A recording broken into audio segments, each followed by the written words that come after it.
নমস্কার, ফিরে আসলাম নতুন একটি পর্বে নতুন একটি রেসিপি নিয়ে। আজকে আমি করে দেখাবো দোকানের মতো সম্পূর্ণ নিরামিষ ভাঙা আলু আর মটরশুঁটির একটি রেসিপি। এই রেসিপিটি গরম গরম রুটি, লুচি, পরোটার সঙ্গে খেতে ভীষণ ভালো লাগে আর রান্নাটা কিন্তু খুব চটজলদি হয়ে যায়। তো চলুন রেসিপি শুরু করা যাক। তো এখানে একটা বড় সাইজের আলু ধুয়ে সেদ্ধ করে নিয়েছি, নিয়ে খোসা ছাড়িয়ে হাতে এরকম করে ভেঙে নিয়েছি। যেহেতু ভাঙা আলুর তরকারি, আলু ভেঙে এরকম তরকারিটি করলে খেতে ভীষণ ভালো লাগে। এখানে পরিমাণ মতো মটরশুঁটি দেখুন ছাড়িয়ে ভালো করে ধুয়ে নিয়েছি। আমি আমার আলুর পরিমাণ অনুযায়ী মটরশুঁটি নিয়েছি।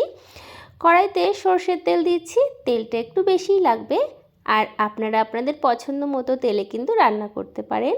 এখানে একটা শুকনো লঙ্কা ফাটিয়ে দিয়েছি, একটু গোটা জিরে আর একটু রাই সর্ষে বা কালো সর্ষে। গ্যাসের ফ্লেমটা এখন লোতে রেখেছি, তার ফোড়নটা ভেজে নিচ্ছি। এখানে একটুখানি হিং দিয়ে দিলাম, হিং দিলে কিন্তু এই তরকারিটা খেতে ভীষণ ভালো লাগে। একটা মিডিয়াম সাইজের টমেটোর টুকরো দিয়ে দিলাম। টমেটো দিয়ে ভালো করে একটু তেলের মধ্যে ভেজে নেব। আর এই টমেটো দেওয়ার ফলে এই তরকারিটা কিন্তু ভীষণ চটপটা হবে, খেতে ভীষণ ভালো লাগবে। এবার এখানে একটু গ্রেট করা আদা দিয়ে দিচ্ছি। আদাটা একটু দেবেন, যেহেতু নিরামিষ রান্না, খেতে ভীষণই ভালো লাগবে। তো একটু ভালো করেই ভেজে নিচ্ছি। দেখুন টমেটো কিন্তু ভালো মতো সেদ্ধ হয়ে গেছে। যারা এখনও রেসিপিটি ট্রাই করেননি, ট্রাই করার অনুরোধ জানাচ্ছি।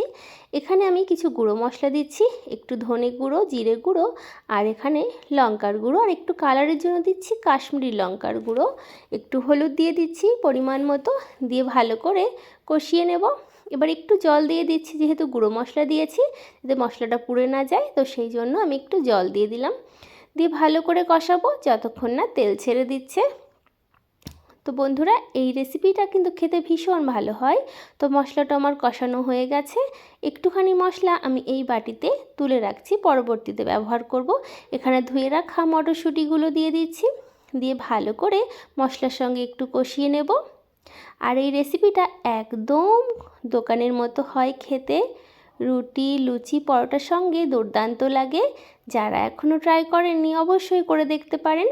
তো ভালো করে মটরশুঁটি কষিয়ে নেওয়ার পরে সেদ্ধ করে রাখা ভাঙা আলুগুলো দিয়ে দিলাম, দিয়ে ভালো করে মশলা আর মটরশুঁটির সঙ্গে আরেকটু সময় কষিয়ে নেব। আর ভাঙা আলুর তরকারি সবসময় ভালো হয়। তো এবারে স্বাদ মতো নুন দিয়ে দিচ্ছি আর একটু জল দিচ্ছি একটু কষানোর জন্য। তো জল দিয়ে ভালো করে আর একটু সময় কষিয়ে নেব। তো আপনাদের যদি এই রেসিপিটি ভালো লাগে তাহলে অবশ্যই লাইক, শেয়ার, কমেন্ট, সাবস্ক্রাইব করে পাশের বেল আইকনটা প্রেস করে রাখবেন। একঘেয়ে রুটি, লুচি, পরোটার তরকারি খেতে খেতে যখন ভালো লাগবে না, তখন কিন্তু এই শীতে এই রেসিপিটা একবার ট্রাই করতেই পারেন বন্ধুরা। কথা দিচ্ছি ভালো লাগতে কিন্তু বাধ্য হবে। পরিমাণ মতো জল দিয়ে দিলাম। আর এই রেসিপিটি একটু মাখো মাখো হলে বেশি ভালো লাগে। তো ঝোলটাকে ভালো মতো ফুটিয়ে নিচ্ছি। এবারে টেস্টের জন্য একটু চিনি দিয়ে দিচ্ছি, তাহলে খেতে কিন্তু ভীষণ ভালো লাগবে। দেখুন তরকারিটা এখনই দেখতে কত সুন্দর হয়েছে না, খেতেও কিন্তু অসাধারণ হয়। গরম গরম রুটি, লুচির সঙ্গে যদি এরকম একটি তরকারি থাকে তাহলে আর কিচ্ছু লাগবে না। যে মশলাটা আমি বাটিতে তুলে রেখেছিলাম সেই মশলাটা দিয়ে দিলাম। এই মশলাটা এখন দিলে কিন্তু টেস্টটা কিন্তু ভীষণ ভালো আসবে। আর এই তরকারিটি আমি একটি কচুরির দোকানে খেয়েছিলাম, তো সেটাই আমি আপনাদের সঙ্গে শেয়ার করলাম। তো আপনাদের কেমন লাগলো অবশ্যই কিন্তু কমেন্ট বক্সে জানাতে পারেন। খুবই কম সময়ে কিন্তু এই তরকারিটি হয়ে যায়। এবারে গ্যাসের ফ্লেমটা আমি অফ করে স্ট্যান্ডিং টাইমে ঢাকা দিয়ে রেখেছিলাম, ঢাকনাটা তুলে নিচ্ছি।